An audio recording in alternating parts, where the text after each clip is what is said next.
Hare Krishna. Hare Krishna, Prabhuji. Hare Bol Mataji. My tongue is not doing that well, so I'm just reading silently. If you or anyone That's want, what I was like. There was no yeah. so okay, I'll open the page from Prabhuji. And we are on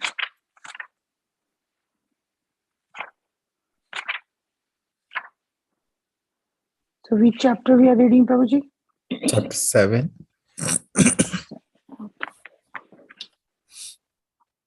In the beginning, or we already read some? I think you already covered until the meeting with Prabhupada Mishra, right? Because I didn't join Saturday. Okay. You can start wherever you want to start from. Should I start from the chapter 7 in the beginning, Okay. Prabhuji? Okay. Okay. Let's go.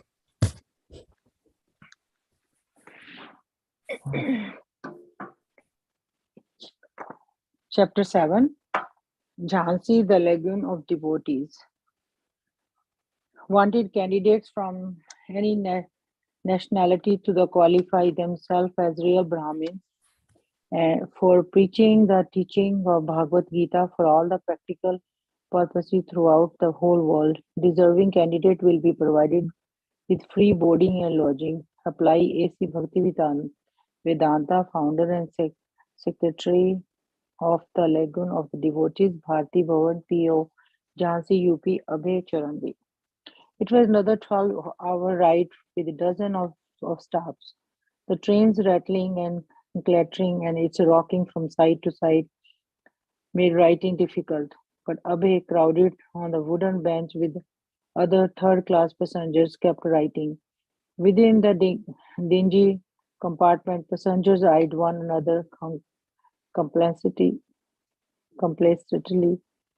and shooed the dust below in the open windows as the train sped along. Outside, past the monotonous embankment of loose stones, bright violet trumpet flowers bloomed on tall stalks in the shallow trackside ditches. Water buffalo and oxen grazed in the distance, or sometimes pulled a plough before a solitary farmer. Abhay was going to Jhansi, not for business, but for the preaching. 1 month before, in October of 1952, when Abhay had visited Jhansi on business, Mr. Dubey, a customer and the owner of Jhansi Hospital, had invited him to lecture as a Gita Mandir. Many Jhansi people appreciated things religious or humanitarian, whether from the Vaishnavas, Theosophists, Mayavadis, politics, or whatever. They regarded almost any path as dharma as long as it showed some edifying piety or trended towards on public welfare. Mr. Dubey had read with interest several issues of Back of Godhead and had therefore requested Abhay to speak. Abhay had been eager, and he had found keen interest amongst the audience of more than 100 people, many of them young medical students and graduates from the local Ayurvedic college. Abhay was 56, and his commanding presentation of Krishna consciousness had impressive and young, religious-minded people of Jhansi. 25 years old, Prabhakar Mishra, principal of the Vedanta Sanskrit College and head medical officer of the Jhansi Ayurvedic University, saw that Abhay was very forceful in his desire to spread Krishna consciousness. Dr. Mishra regarded him as a kind of guru, all to deserve in white. Here is a humble person, he thought, a real sadhu. Short and shocking Dr. Shastri, just beginning his career in Ayurvedic medicine, was an active young man fascinated by Abhay's purity and his vision of the world movement for the distributing India's culture. Older men like Tall, Swaip, Ramcharan, Heyaran Mitra, utensils shopkeepers, who wrote poetry and wore a white Nehru cap, also wanted to learn more about Lord Chaitanya from Abhay, Dr. Mulik, who was a Gita Mandir secretary, and Dr. Siddhi from the university, along with their wives, had sincerely approached Abhay after his talk and asked him please to visit Jhansi again. Abhay had come to them not a pharmaceutical salesman or as a man with a family concern, but purely as a devotee of Lord Chaitanya Mahaprabhu, all through the specific applications of. There's a lot of pictures.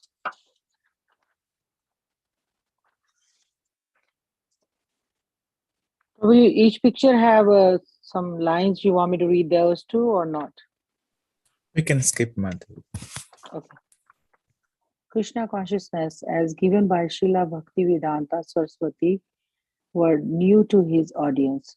These teaching had interested them, and the more Abhay had expressed these teaching and spoke of his ambition of spreading Krishna's message, the more his hearers had encouraged him. Several of them had suggested he conduct his mission in Jhansi, and they had promised to help him. Dr. Shastri had even invited Abhay to come live with him. He would introduce Abhay to important citizens and arrange for lectures in the various meeting places of Jhansi.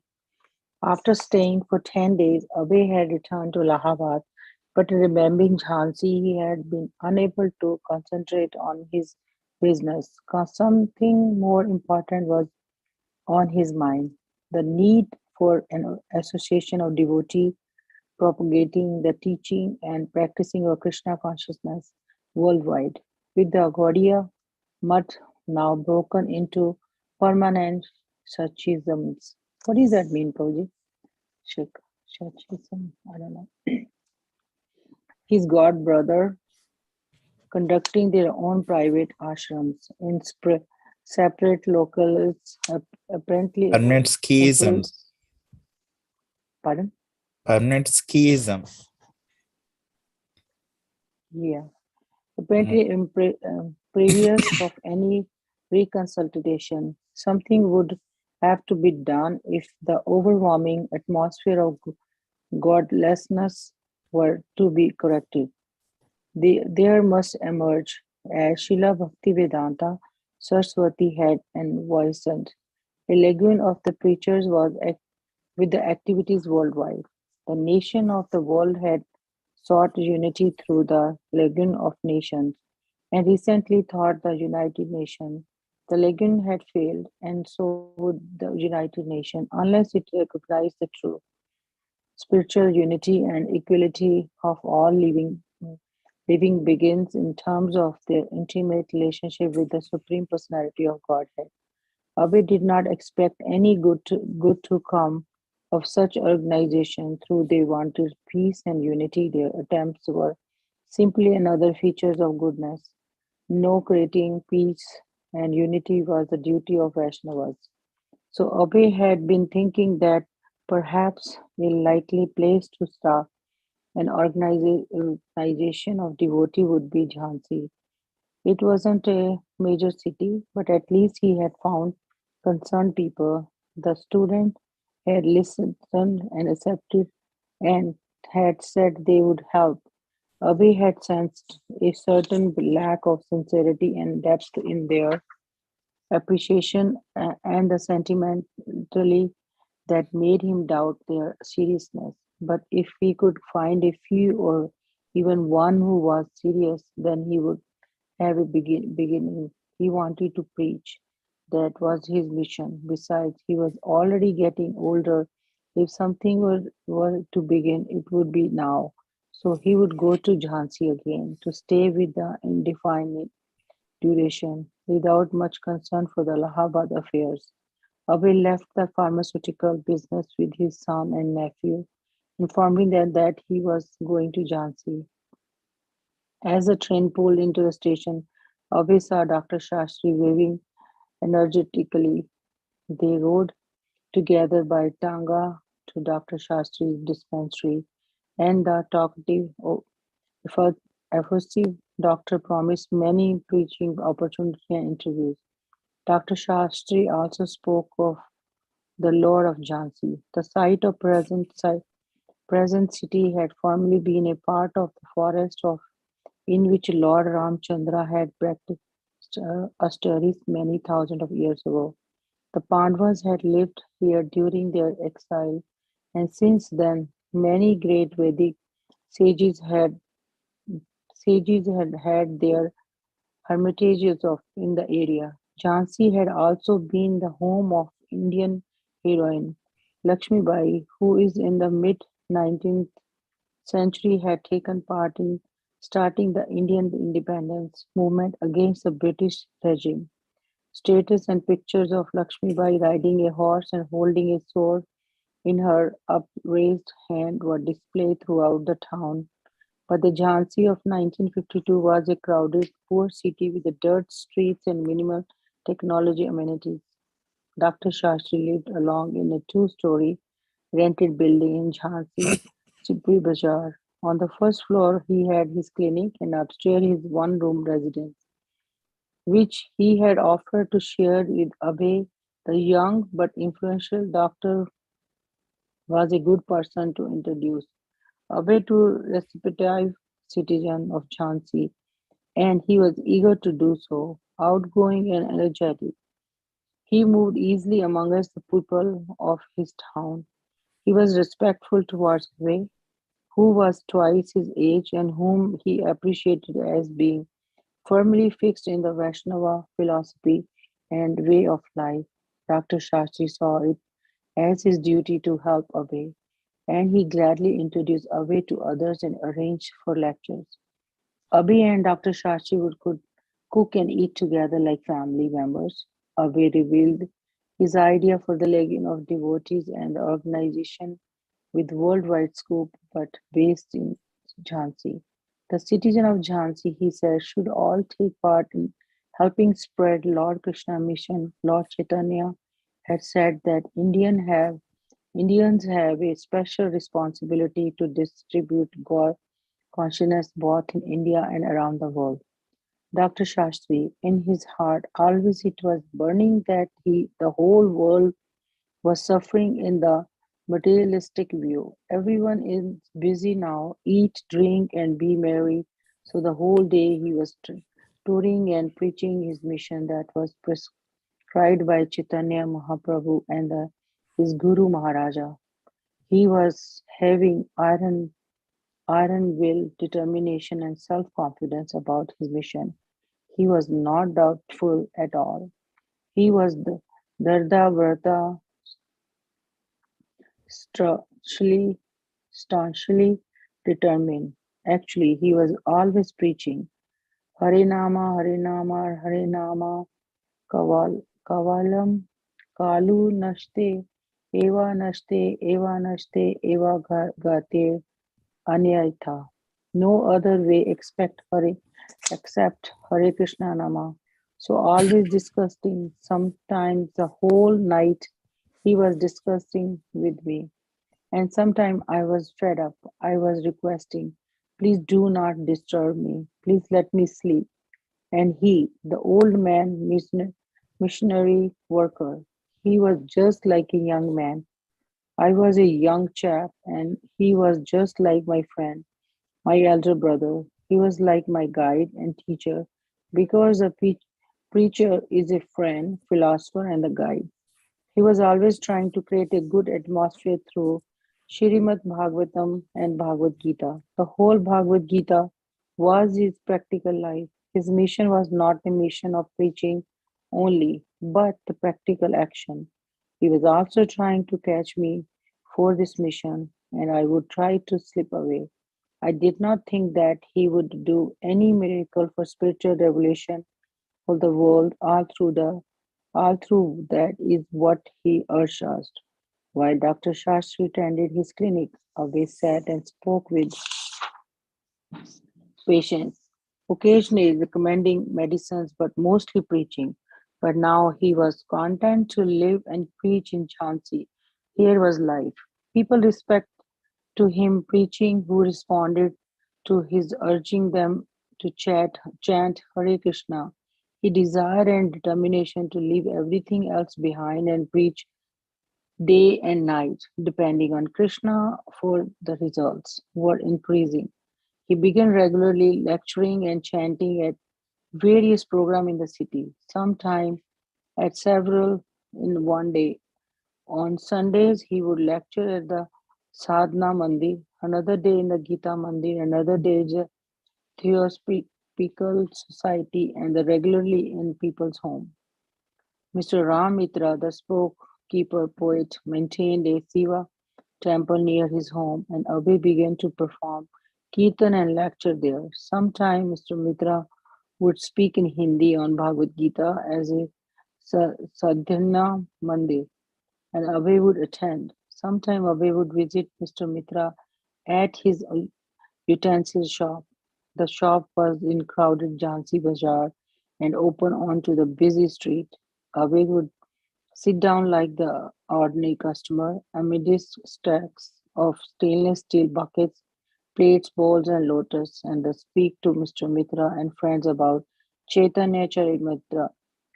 Or sometimes he would listen to Mr. Mitra tell about his published book of poetry and the literary reputation. Mr. Mitra saw that Abhi's ambition was no less than to make the whole city of Jhansi alive with Krishna consciousness.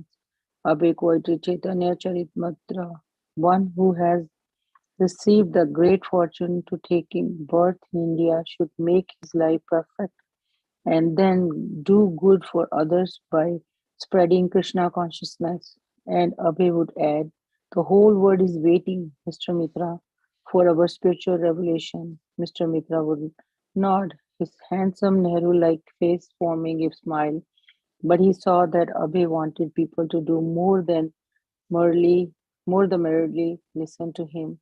He wanted them to do something. Once Mr. Mitra offered Abhay a copy of his book, showing him the foreword by a famous man, and repeatedly mentioned that the great sadhu Vinobha Bhave had liked the poems very much. When Mr. Mitra learned that Abhay was a regular milk drinker, he began offering Abhay fresh milk daily from the cow, a black cow. A black cow, Mr. Mitra said, gave us especially good milk.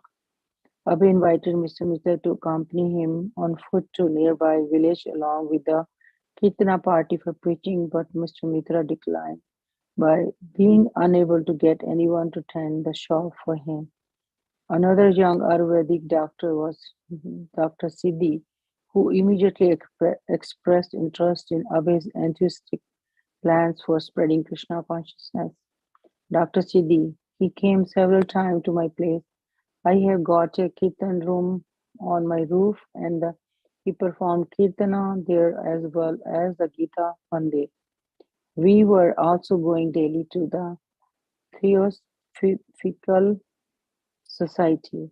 There was an atmosphere, is very pious, sacred, and calm atmosphere when the kirtana and preaching and lecture were performed. He used to play harmonium. He accompanied him from meeting people and preaching his mission. The main thing was to perform kirtana and give a lecture to Bhagavad Gita in the life of Krishna Chaitanya Mahaprabhu was his Lord and also loved him. Radhilal Mulik, secretary of Gita Mandir and Sadhana Mandir, began meeting often with Abhay. Radhalal Mulik, I was very much influenced by him. I used to spend 3 or 4 hours every morning in his association. He had many big sculptures. He was mainly concerned about the book about Sri Chaitanya Mahaprabhu. He was also written at that time the president of Gita Mandir, and I both volunteered to cook for him. It was during a morning walk and Radhilal Mulik that Abhay first spotted the Bharati Bhavan, the picturesque temple temple complex across from the large Antya town. The neighborhood known as Antya Tal is quiet and sparsely populated, but it was near Spiri Road, the main thoroughfare, thoroughfare between downtown Jhansi and the Sipri Bazaar. Abe inquired from Mr. Malik about the temple, and together they turned from the main road and walked down a sloping footpath that led through the main gates at the compound. There they found several secluded acres nestled within the group of neem and mango trees. The main structure was a Radha Memorial. It was small like a chapel, but its proportions were stout and bold.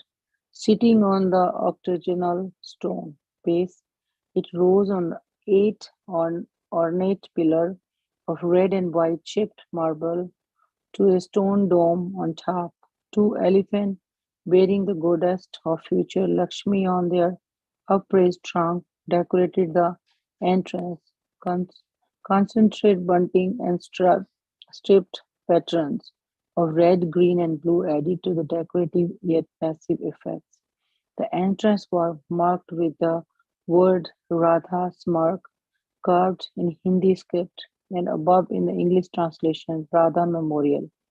When Abe saw the Sanskrit inscription across the side of stone temple, Hare Krishna, Hare Rama, Hare Rama, Rama Rama, Hare Hare, he, tur- he turned to Radhila Malik and said strongly, "The Lord has built the building for my use."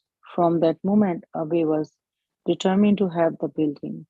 Mr. Malik explained that the temple had been built in 1939 as a memorial to the wealthy Vaishnava landowner Radhabhai, but at the present was not in use. Dr. Prabhakar Mishra, whom Habe had already met on several occasions, was occupying some of the rooms, but otherwise it was deserted. Mr. Malik and Abe sought Dr. Mishra in his quarters in the main building, and when Dr. Mishra saw Abe's enthusiasm, he invited Abe to stay there with him. Dr. Mishra confirmed that ex- except for his Sunday morning Gita class, the facility was sitting idle, and he welcomed Abe to carry on his writing and preaching there. Abe liked the idea. Immediately, he began thinking of uses for the building, surveying the land with increasing interest. A second large building, also with stone pillars and facades, held in hall and five rooms. Abe made mental plans for each room. In this room, kirtans and lectures and large gathering in this room, a deity of Lord Chaitanya Mahaprabhu in these rooms. Residents, Brahmacharis and sannyasis guest here, an office there, the printing press here. There were even land a grazing a cow. It was a self-contained unit. Hundreds of people could come here for kirtan, prasadam, and discourses. Preachers could go out from here distributing disturbing back of God had magazine. Some could even go abroad with Lord Chaitanya's message. As Abhi and his companions walked through the compound, appreciating it as a suitable place for start an ashrama, his companions encouraged him, saying they were sure that Mr. Reva Shankar Bhayal, the agent who handled all the properties of Radha Bhai's descendants, would have no objection to Abey's living there. Why couldn't the landlord give him the buildings to Abey asked? They were simply going to waste. If were actually to be a memorial of Radha, it should be used in Krishna's service, since Krishna is Radha worshipable Lord. Abey was determined, and his friends agreed to help him. First, they met with Līlāmṛta, who said that he was such a close friend of Mr. Bhayal's that Mr. Bhayal would probably give the place simply at his request. Dr. Shastri said that he also wanted to go to impress upon Mr. Bhayal how much the people of Jhansi wanted Abhay to have this place.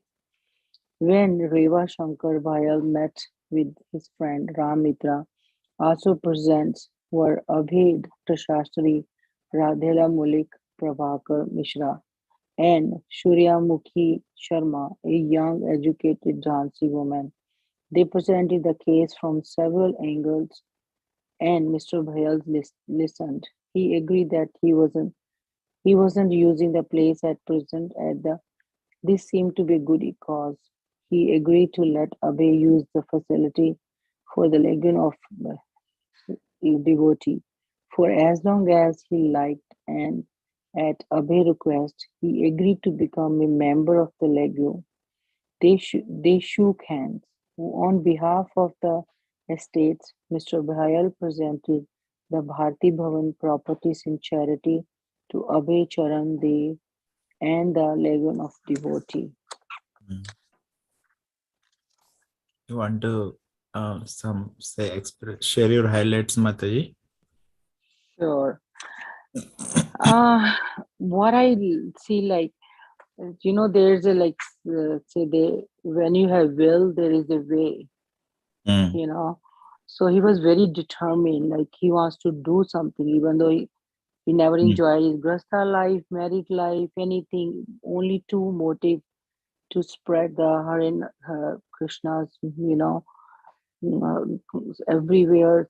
He wants to know everybody that Hare Krishna, like Krishna, Radha, and he likes to write. So finally he decided to leave his hometown and come to Jhansi, and so the end is like when you have, I mean, there's the way, will and the way. There's a like slang, right, Prabhuji? When you have will, what is that There is a will, there is a exactly? way. There, yes. So this is what I learned so far. Anybody else like to read or share anything? Okay, I'll continue. During December and January, Abhay prepared a legion of devotees charter. He wanted to begin vigorous, extensive preaching, following the example of a spiritual master.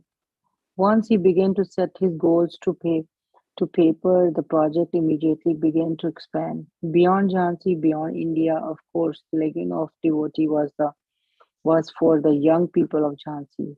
They were already expressing great interest, but Abhay Charter described more than merely evening classes and kirtans. It was a broad scheme, including a description of the four order of society: Brahmana, Kshatriya, Vaishnava, and Shudra, and detailed plans to accommodate a worldwide religious movement. The charter set forth the probationary period of prospective members. It describes spiritual initiation. It arranged for economics reciprocation between individual member and the legion. It arranged to provide lodgings for the preachers and the defined prohibited activities, a legitimate connection with women, intoxicating habits, diets other than strictly on vegetable kingdom, gambling, unnecessary sporting or recreation enterprises. To establish his lagoon with the registrar in Lucknow, Abe required a memorandum of association signed by the lagoon members. In this document, which was to list the objective of the society, Abe expressed his vision for the continuation of his spiritual master mission like his god brothers who had created new mathas after the dissolution of the Gaudiya Math. Abe was forming a new branch of the Gaudiya Sampradaya to be called the Legue of Devotees. He was not simply claiming propertyship, proprietorship for the few buildings. He was establishing a Krishna conscious society that would expand into world movement. His intention were clear, not insular, but were directed towards creating centers for spiritual development all over the world. Abhay wrote, Lord Chaitanya revealed the transcendental process of approaching the absolute Godheads, and in teaching nothing appears to be absurd from the point of human reasoning, and nothing gains any religious as expected by the human and civilized world. In enumerating the Legume's goals, he included the opening of centers in all parts of the world, thus establishing the Lagoon and the international organization from the spiritual development through education, culture, as also by recruiting members from the nations, creeds, and castes. The Lagoon would publish literature in many languages and print in monthly magazine Back to Godhead. Abe obtained the necessary signatures for his memorandum of the association. He then took the train to Lucknow and on February 4th paid the deposit of 50 rupees and filled his application. He returned to Jhansi. Okay. Somebody can read, then I'll join back again to read, Prabhuji. My throat is getting dry. Yeah, sure, Mataji. Yeah, I can read. In his room in the Radha Memorial, Abhay would rise daily at 4 a.m. and arouse his young neighbor, Prabhakar Mishra. From 4 to 5, Abhay would write. At 5, he would walk in the Antyatal area. At 5:30, bathe and then chant Hare Krishna on his beads until 7. When he would hold a class on the Chaitanya Charitamrita or Srimad Bhagavatam, although Prabhakar Mishra was usually the only listener, at 8, he would return to his literary work, typing until after 10. When he would begin to prepare a meal. In the afternoon, he would often go around Jhansi, meeting people and preaching, looking for anyone willing to take part in the League of Devotees.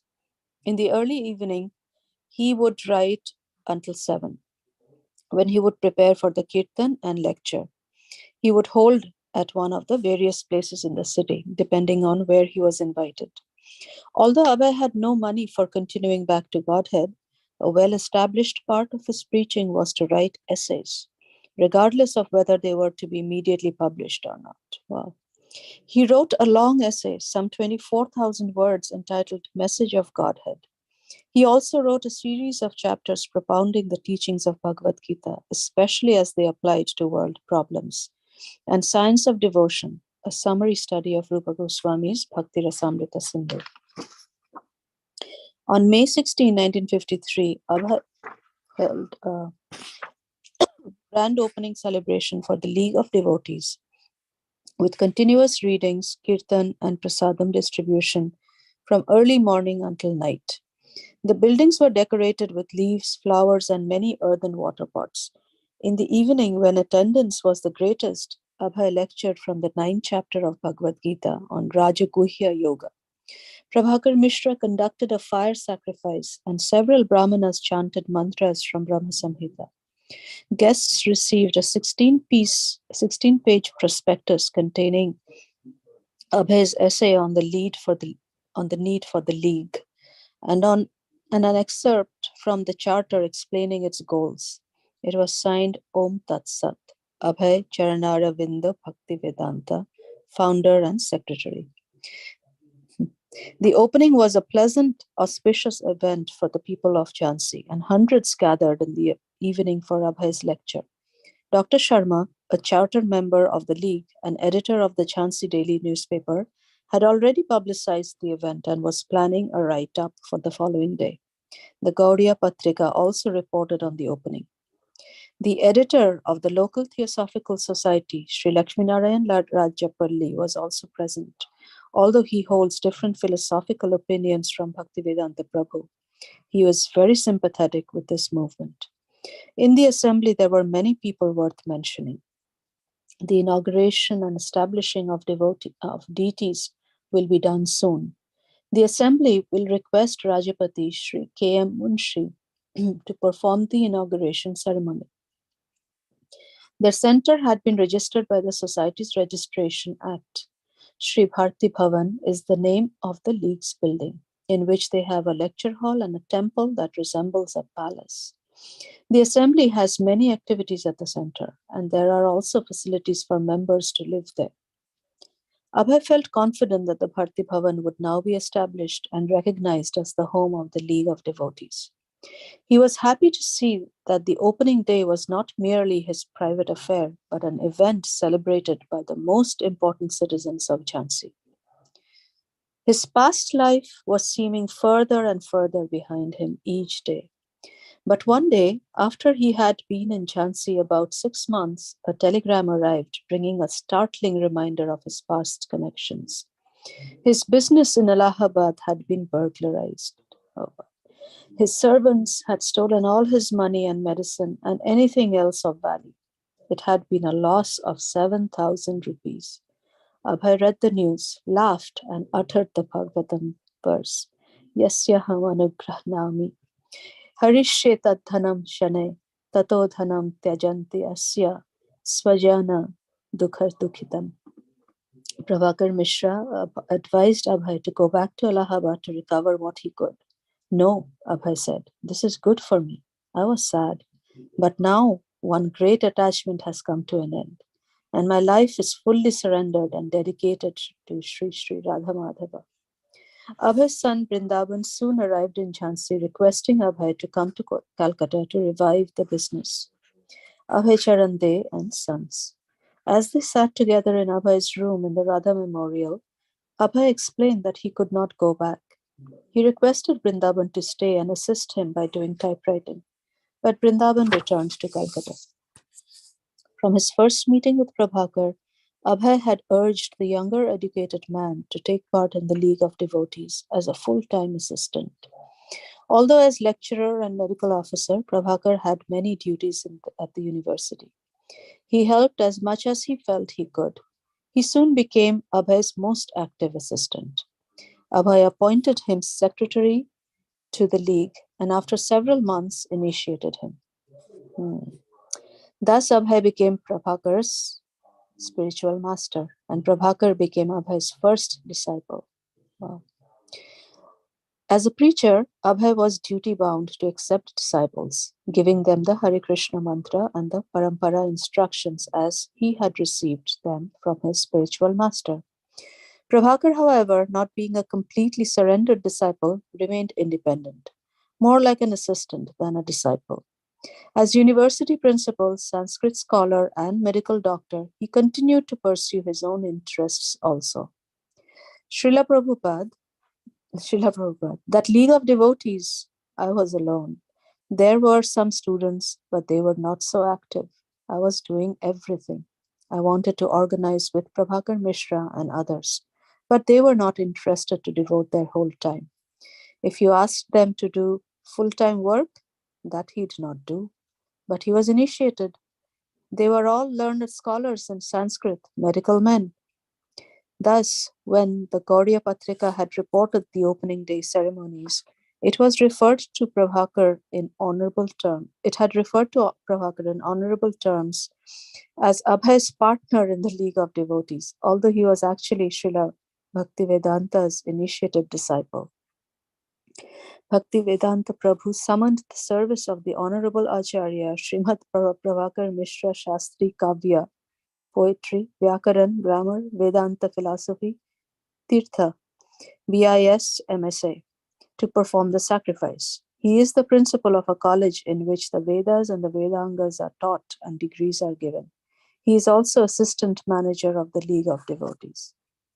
According to time and circumstances, Abhay was engaging this young man in devotional service.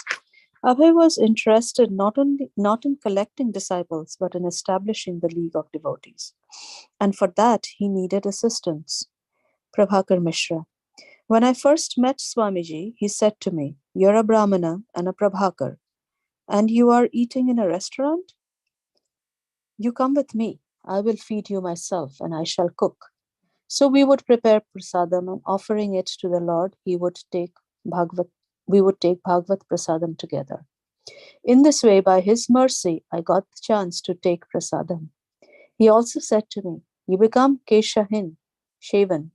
So I went with shaven head to the college where I taught, and everyone laughed at me. When I told Swamiji the situation, he said, "Since you're a medical officer, you can grow out your hair." When I took Diksha, Swamiji gave me my name, Acharya Prabhakar. My original name was Prabhakar Mishra. So he said, "You don't write the Mishra, you are Acharya Prabhakar." He gave me the name and offered me a tulsi mala and put tilak on my forehead and tied a kanthi mala around my neck. He had registered the foundation of the League of Devotees, and he appointed me as its secretary for preaching throughout the world.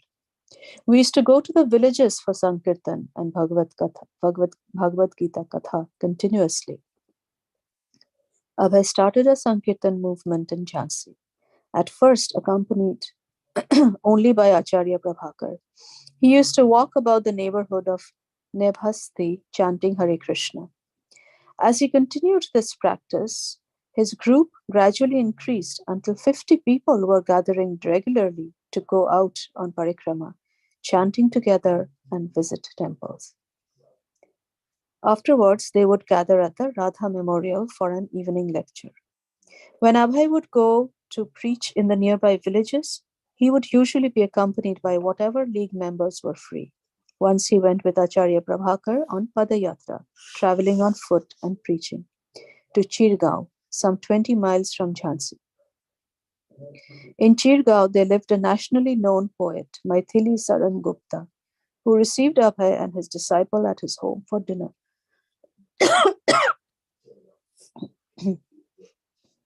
Abhay told his host that since he was an accomplished poet, he should write something glorifying Krishna. And the poet agreed. After preaching in Chirgaon, Abhay and Prabhakar returned to Jhansi, spending one day in each of 5 villages along the way. At night, the villagers would gather and Abhay would lead Kirtan. He explained to Prabhakar that although most of these simple farmers were not scholars in Bhagavad Gita or Bhagavatam, they could achieve the highest spiritual benefit simply by Kirtan. Abhay was well received by the villagers, who begged him to return soon, but to give them notice next time so they would prepare a proper reception.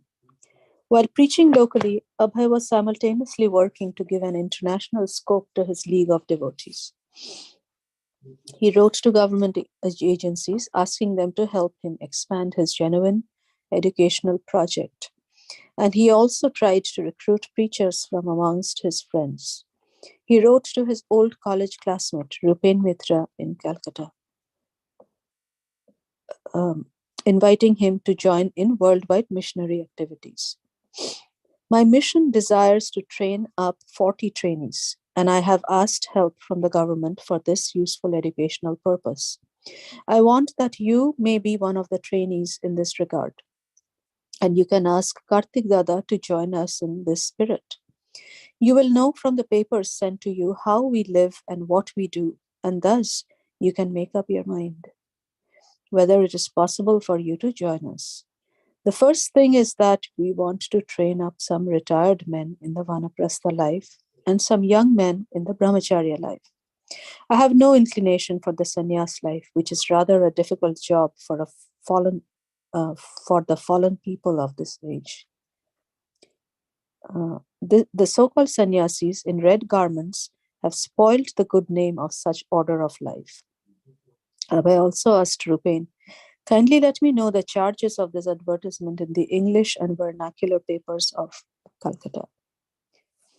Educational. Wanted candidates from any nationality to qualify themselves as real Brahmins for preaching the teachings of Bhagavad Gita for all practical purposes throughout the whole world.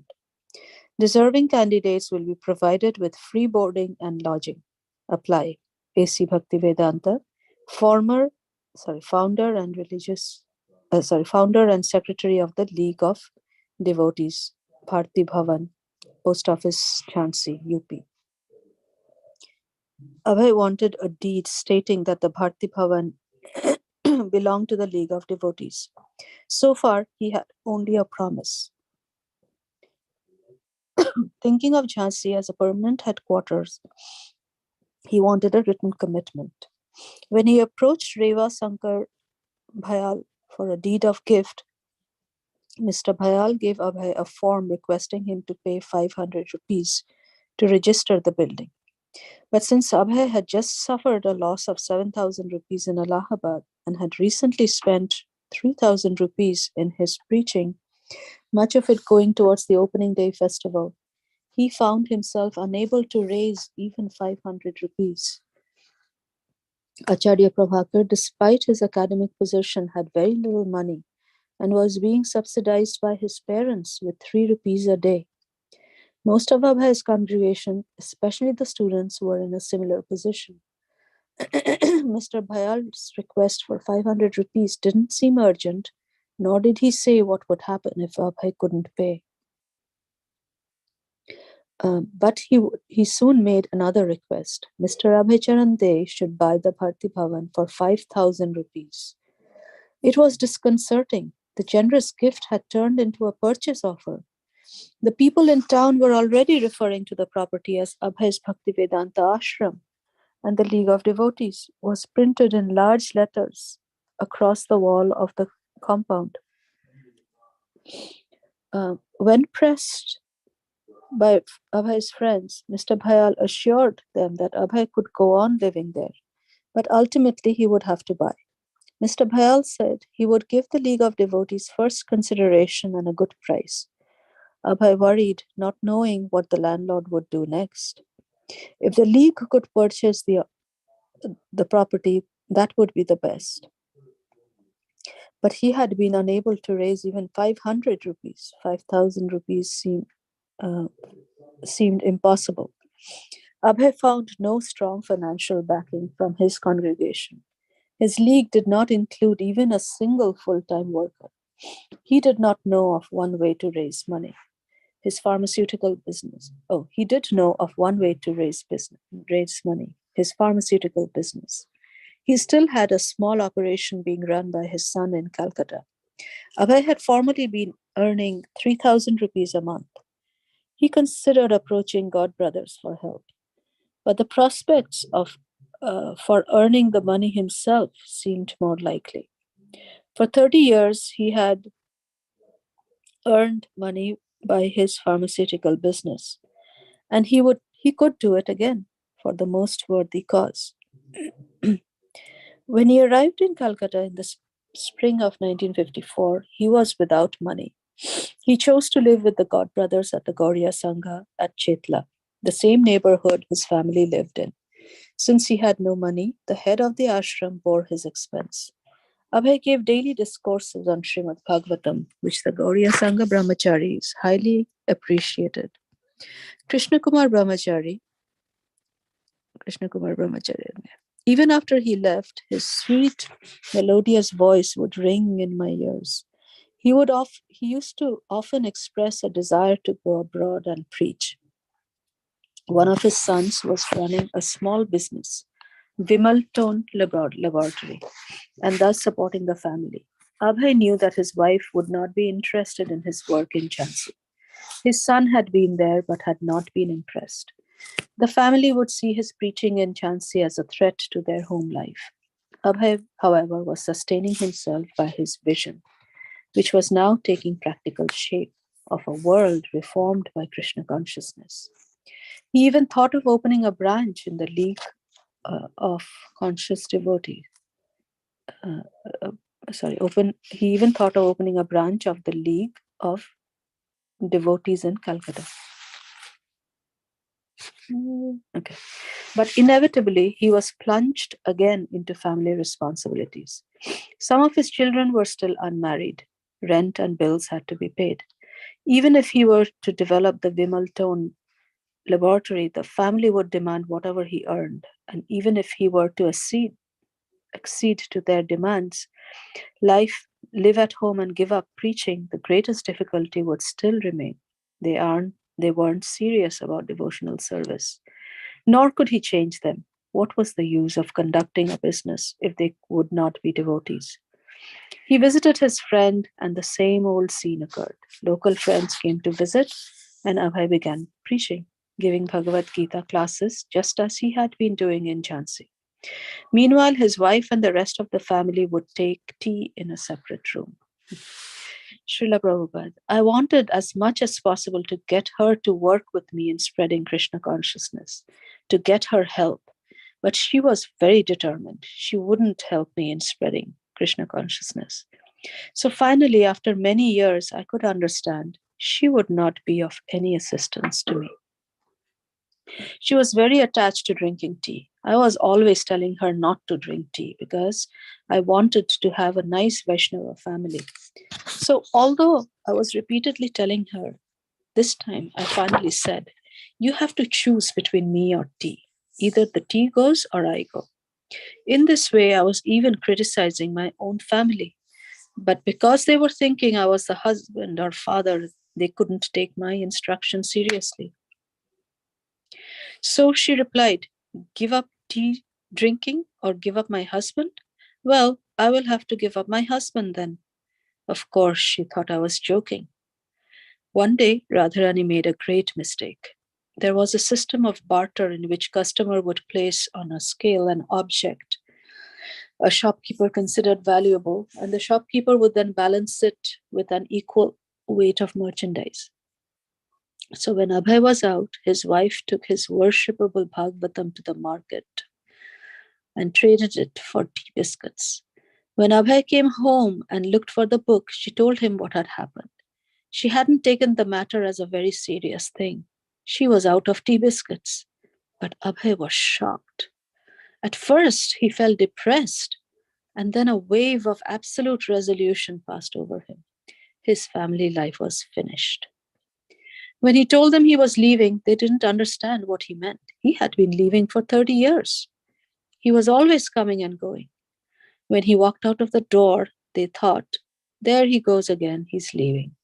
It was the usual routine. Everyone could see, even the neighbors. Dr. Dey was going again. He had been at home, now he was going. He would be back again, but Abhay knew he would never come back. Srila Prabhupada, before leaving my family, I wanted to get all my sons and daughters married, but some of them disagreed. But then the time is up. Never mind whether they are married or not. Let them see to their own business. Suppose I die immediately, who will take care of my daughter? At that time, we say, God will take care. Then why not now? God will take care. My Guru Maharaj used to say that renunciation of family life was civil suicide. If you commit suicide, then that is criminal. But that renunciation of family is voluntarily committing suicide. Now I'm dead. Whatever you like, you do. Krishna says, Sarva Dharman Parityaja, give up all religions. So family is Griha Dharma, the religion of the family. But Krishna says, give that up. But that attachment is there. And if we say that feeling of attachment, if we say that feeling of attachment has to be given up gradually, then we cannot do it because the attachment is there.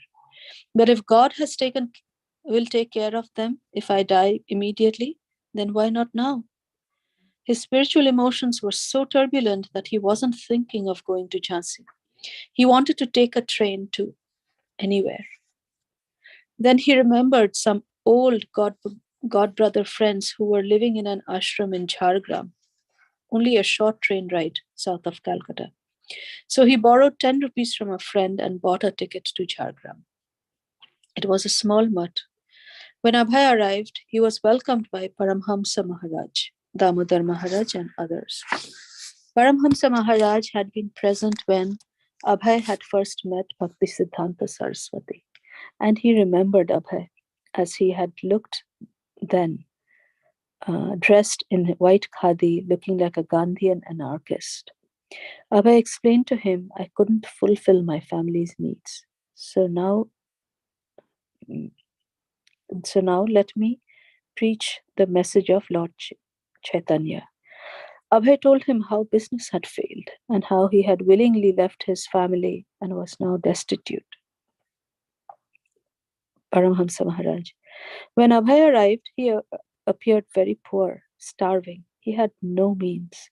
He came alone. He came alone to the math. And when he arrived, he only chanted Hare Krishna, nothing else.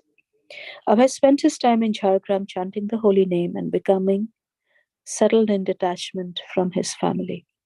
For several days, he chanted Japam almost continuously. Paramhamsa Maharaj would lecture Paramahansa Maharaj would lecture in the evenings, and when Abhay would and Abhay would also speak on Bhagavad Gita. But as time passed, his thoughts turned again to Jhansi, and he soon felt ready to go back to the League of Devotees.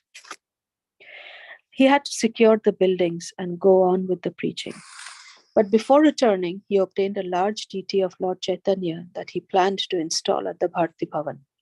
Ironically, he had gone to Calcutta to do business and raise money, but now he had no money, no business, and no family responsibilities.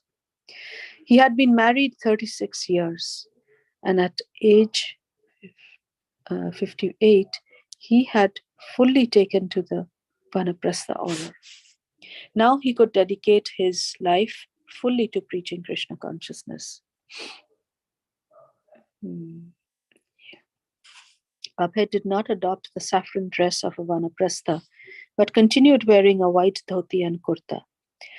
The people of Jhansi had always known him as a preacher with no family, ever since he had first arrived in a year and a half ago.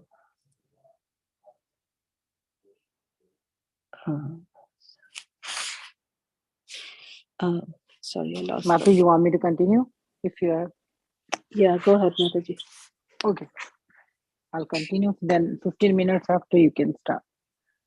The people of Jhansi had always known him as a preacher with no family, even since he had first arrived a year and a half before. Now he was returning to them with the deity of Lord Chaitanya and determination to establish Lord Chaitanya's temple in Jhansi. Abhay met with a warm welcome from Acharya Prabhakar and others, but he also met with the competition for the procession of the Radha Memorial. It begins with the Sanskrit conference, the Bandekar Sanskrit Sammelan, which brought to Jhansi the governor of the province, K.M. Munshi, and his wife, Līlāmṛta.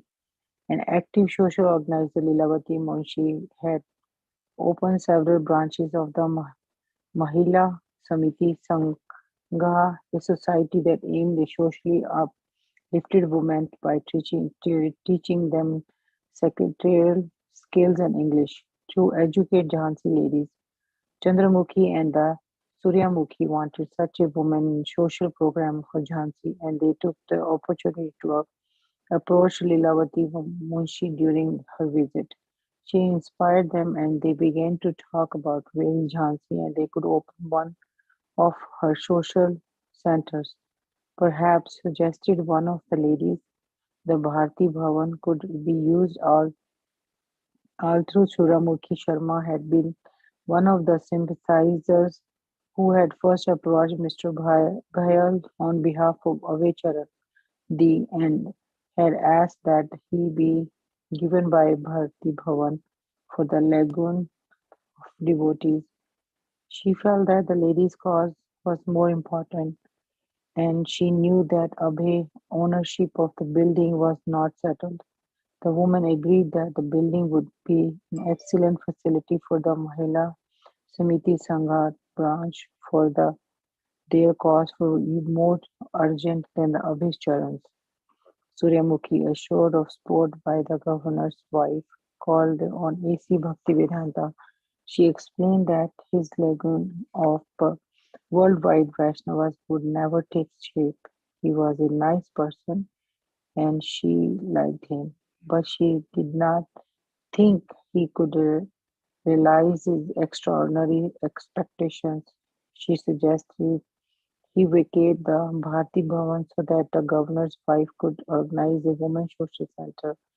You can go here and there for the sake of building a temple, she told him. You are free to travel anywhere, but these poor women in Jhansi have nothing, so they must be given this building for their use. She found him adamantly opposed. No, Abhay said, find another building. Abhay argued that his work was not just for the section of people, but for all living beings. Suryamukhi left frustrated.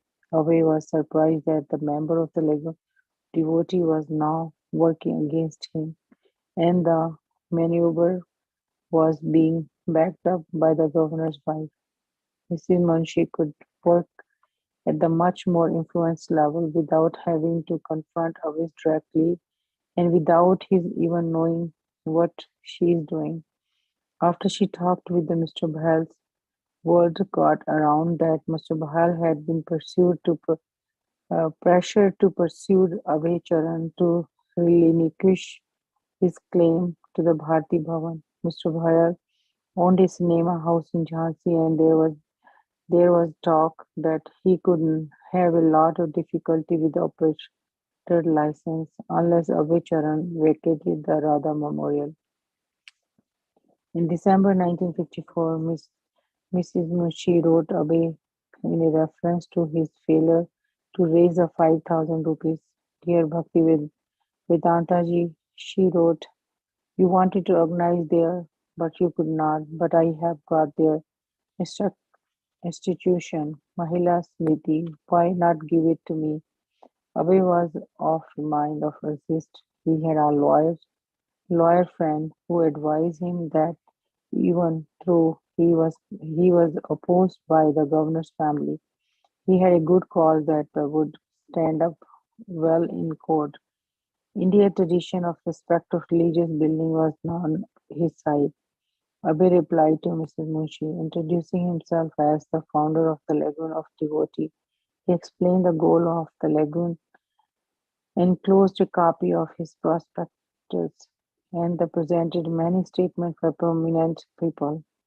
Dr. Rajendra Prasad, Shri Sitaram, Raja Mahendra Pratap, and even her husband, Shri K. M. Munshi, praising the wonderful work of the Lagoon of Devotee. He also mentioned that the president of Lagoon had recently received a 100 rupee donation in Mathura from His Excellency the Governor. Mr. Munshi himself always said that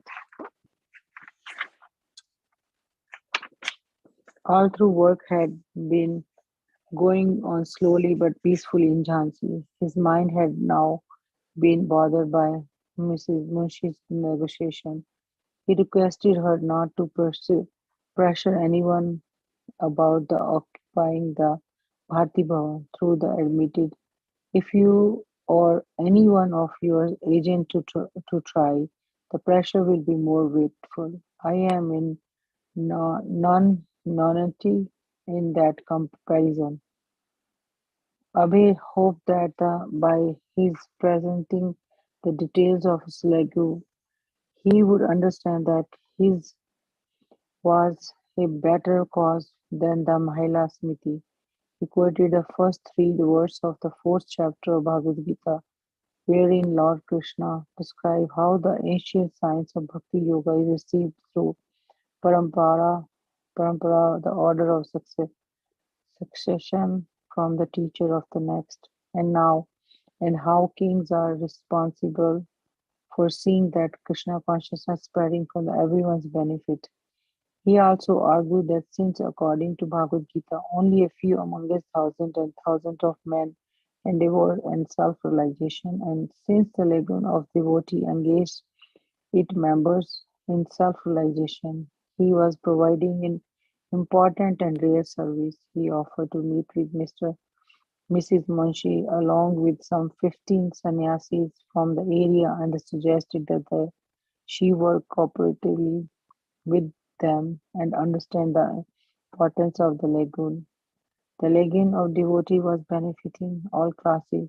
As Shri Krishna has said in Bhagavad Gita, even one of the low birth can attain the shelter of Supreme Lord. But the Mahila Smriti Abhay pointed out was based on bodily conception of caste, creed, color, and sex. Therefore, it could not be as important a cause. Abhay closed by requesting Mr. Munshi not to try occupy of Radha Memorial, which was already being used for noble and well appreciated cause. He signed A.C. Bhaktivedanta, founder and secretary, Legion of Devotees. Aware that he was involved in an interview, Abhay organized his throughout and set down on paper a short history outlining important events surrounding his possession of the Bharti Bhavan. Short history number 1. I came to Jhansi sometime in October 1952. Number 2. I delivered some lectures at Gita Mandir and Gandhi Jayanti date 1952. Number 3. Made acquaintances with the Prabhupada Shastri. Number 4. My idea for Laguna devotee implemented. 5. He took me to Reva Shankar and Bharti Bhavan. 6. Shri Reva Shankar agreed to hand over the Bharti Bhavan to Legion of Devotee and he agreed to become a member of it in the presence of Prabhakar, Mitraji and myself. Number 7. I write letters for Allahabad to confirm. Number 8. He confirmed my letter on 10/12/52. Number 9. Prabhakar intimated the desire of Reva Shankar on 11/53. Number 10. I got the document needed for Lagoon of Devotee and came to Jhansi for sign of the members. Reva Shankar signed and agreed to become an executive member. Number 11. The document was submitted from the registration on 4/2/53 at Lucknow, returned on 10/10/53. Number 12. The Legion of Devotees ceremoniously started 16/5/53 and work began. So I am occupying the building since then and continuing my work. We went on the enumerate more than 30 points, including new publicity and congregations he held received. He listed the story for how he came here, sacrificing my business and my family. I received a telegram from Allahabad instructing the news of burglary by breaking lock. I could not attend the business for work here, and it was closed subsequently at a loss of rupees 7,000. Away through of turning to some of his sannyasis god brother for help. If he or they could purchase the building, his competitors would be silenced. He thought it worthwhile to entrusting his god brothers in purchasing the building as an adjunct to their own mission. Vrindavana, Vrindavana was not far away. The 4-hour train ride to Mathura and then a short Tanga ride. He had gone there on pilgrim on October of 1953 and had ever looked at an available room in the temple near Kesi Ghata with the idea of staying there someday. He had also traveled there several other times since he had begun residing in Jhansi. This time he went to the Līlāmṛta temple to see the god brother Bhakti Saranga Goswami and asked if he would like to take over the proprietorship of the Bharti Bhavan so that it might be used for the preaching Krishna consciousness. According to the teaching of Srila Bhaktivedanta Saraswati, but Bhakti Sharanga Goswami was not interested. After approaching another god brother, Damodara Maharaja, who was also not interested in Jhansi, Abhay took the short Tanga ride back to Mathura to see another god brother, Keshava Maharaja. Keshava Maharaja was in Mathura with a group of his disciples to establish a center, but he had not yet located a suitable place. So when Abhay told him about the building in Jhansi, he was interested. Abhay and Keshwa Maharaj composed a letter to Mr. Bhayal presenting the request and the aims of the movement and then traveled to Jhansi in a group. Abhay and Keshwa Maharaj were the disciples. Keshwa Maharaja and his party stayed for several days in Jhansi, holding kirtanas and lectures. They had an appointment with the Reva Shankar Bhayal, but Mr. Bhayal broke it, so they had to wait to see him to another day. Meanwhile, Keshwa Maharaj had time to form an option of Jhansi and discuss with Abhay the likelihood of making this his headquarters. He noted that the people were receptive but that the location was too remote. Even before meeting with Mr. Bahal, Keshwa Maharaja felt reluctant to stake his whole mission in Jhansi. We agreed aware that the Shri Bhakti Siddhanta Saraswati had said that a preacher should go into a big city not practicing his bhajana in seclusions, and he admitted that after 2 years in Jhansi he had made no full-time followers. When they finally met with Mr. Wiles and Mr. Wiles failed to present clear terms and purchasing the property, he said they were eligible to buy it, but he made their use of building conditional. He wanted to have a say in the nature of the program they would hold.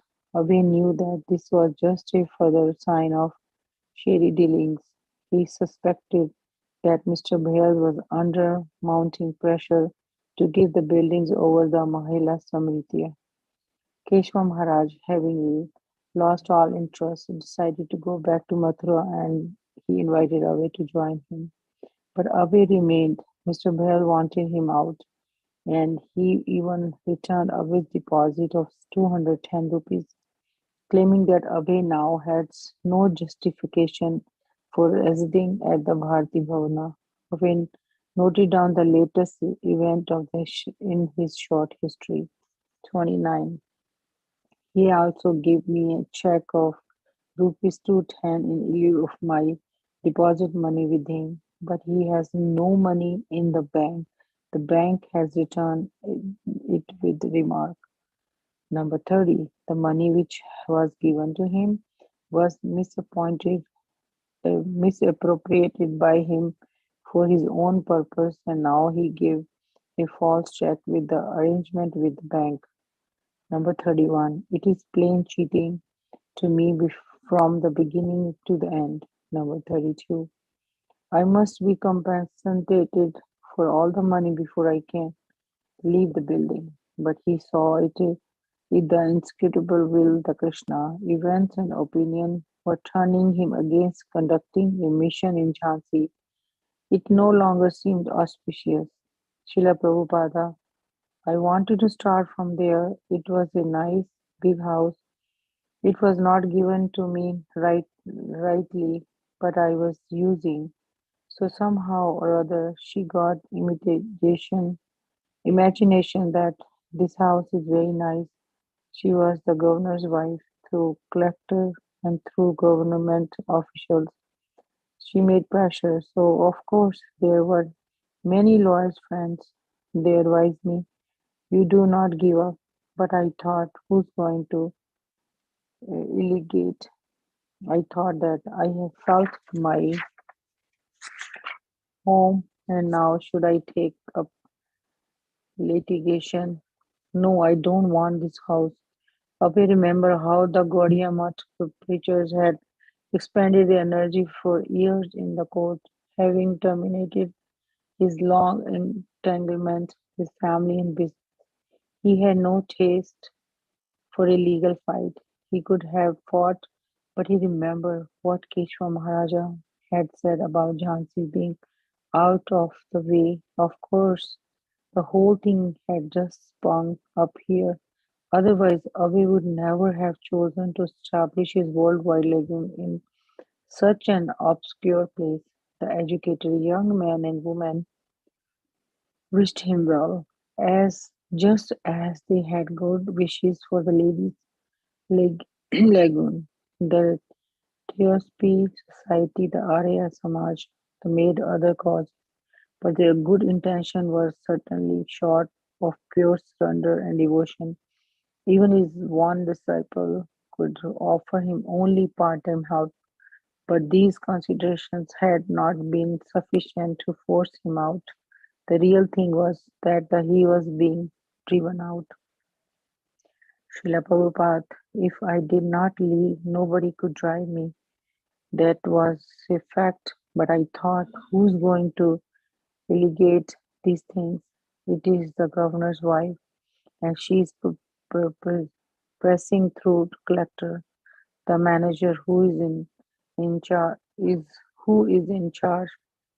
He had some cinema's house, so they had to renew the license. And the collector pressed him that unless you arrange for this house, we are not going to renew your license.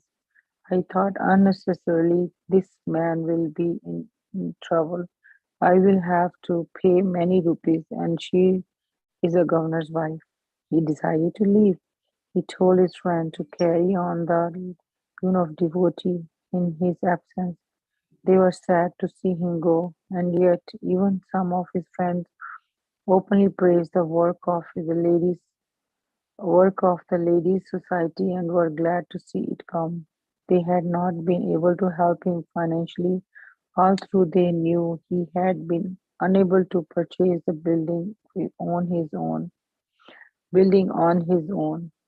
His closer followers were more affected, but he assured them that their relationship would continue.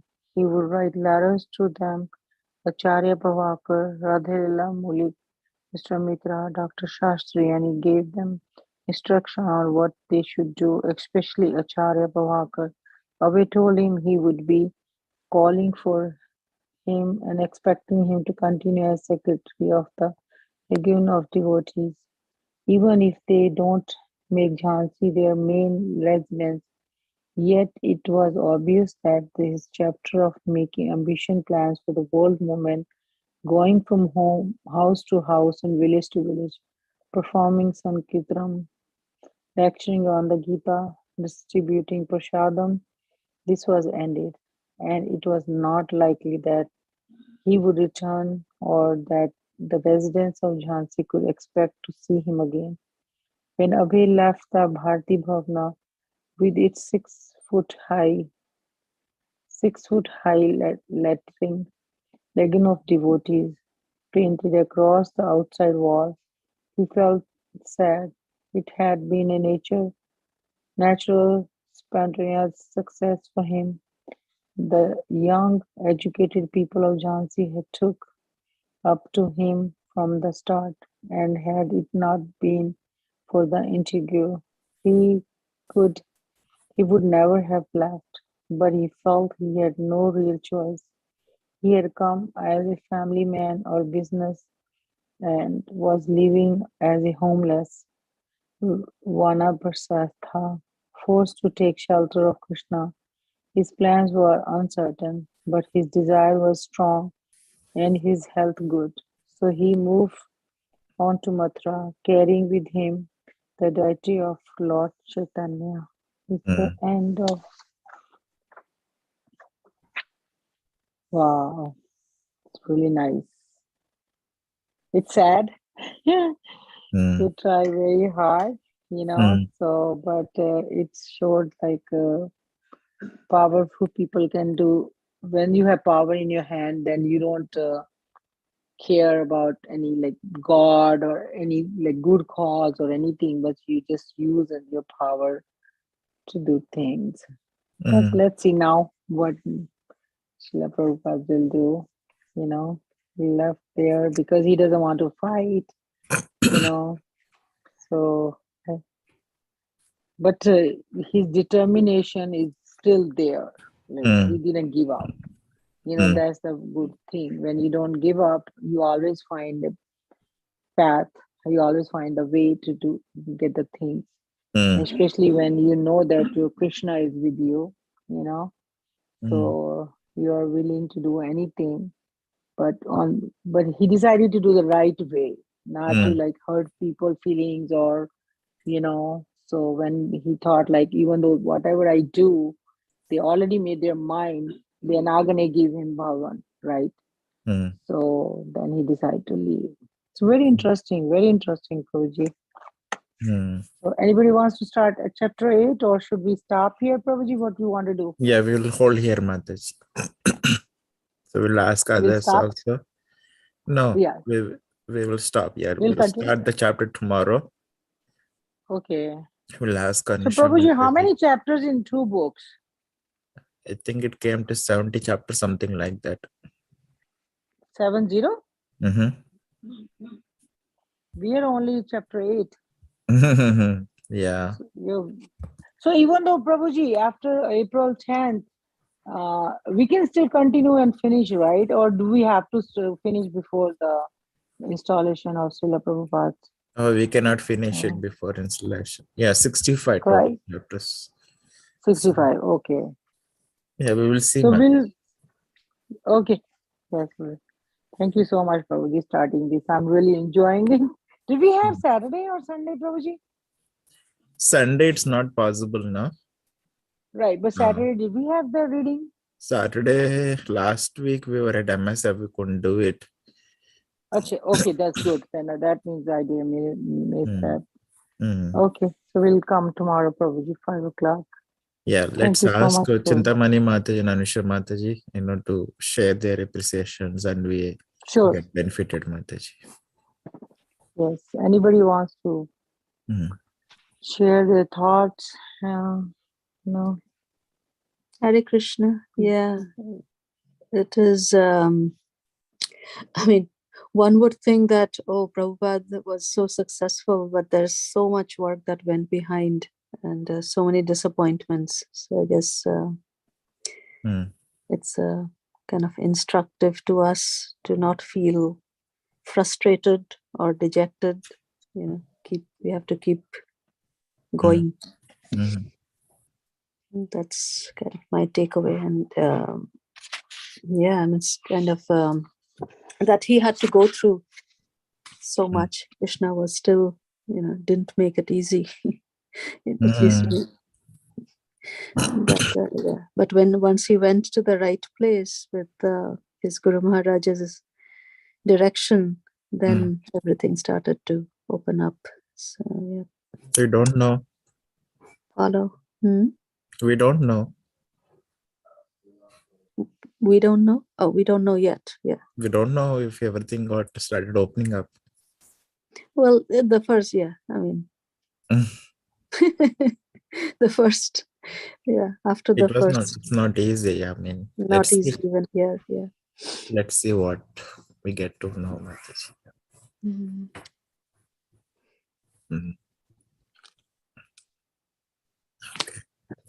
Okay. What happened to your throat? The Sankirtana? I don't know.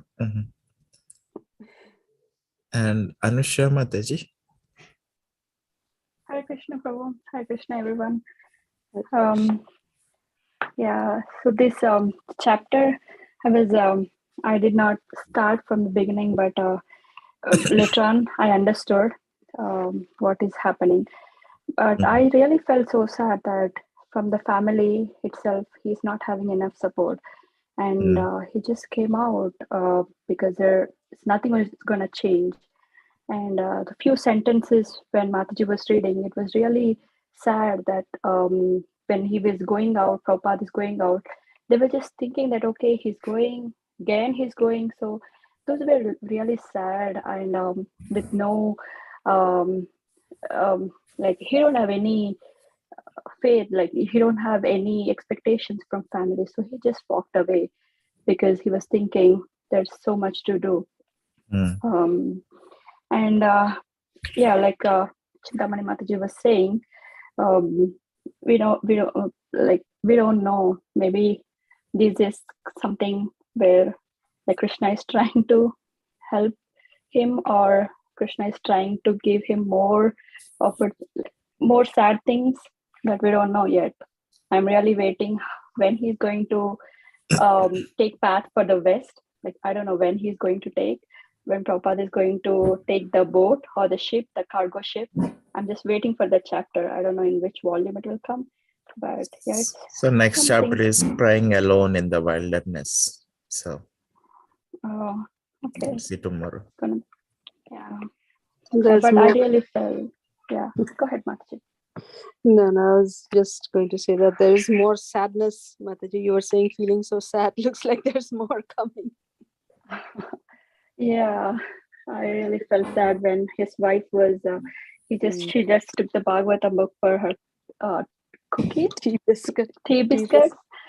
Yeah, it was really sad. Yeah. Yep. So it's a message to us, right? We should not be dejected. There are things that Krishna does to test, but I guess, it made Prabhupada who he is as well. So Yeah, but she didn't know that, Mataji. She thought like just this is the way he is. But if she knew that, then probably then another obstacle comes in the life, right? The wife didn't know that he's like this highly spiritual, like this kind of person. She's Mary, she's like sometimes we always yeah, think that, oh, okay, that's fine. He's probably just kidding or joking. That's how we take things, right? yeah. I'm So, not saying anything about Now her. Banita Mata is going to be very careful with her Prabhu. exactly. This life we don't know what comes on the way, and we reject, we refuse things, and then later on, it's a really good ceremony. I'm really enjoying. Okay, we'll come back to the New Delhi crying in wilderness tomorrow at 5. So we'll go chapter by chapter. Let's see. 68 chapters, 65 chapters. We'll go. Hare Thank Krishna. you. Hare Krishna.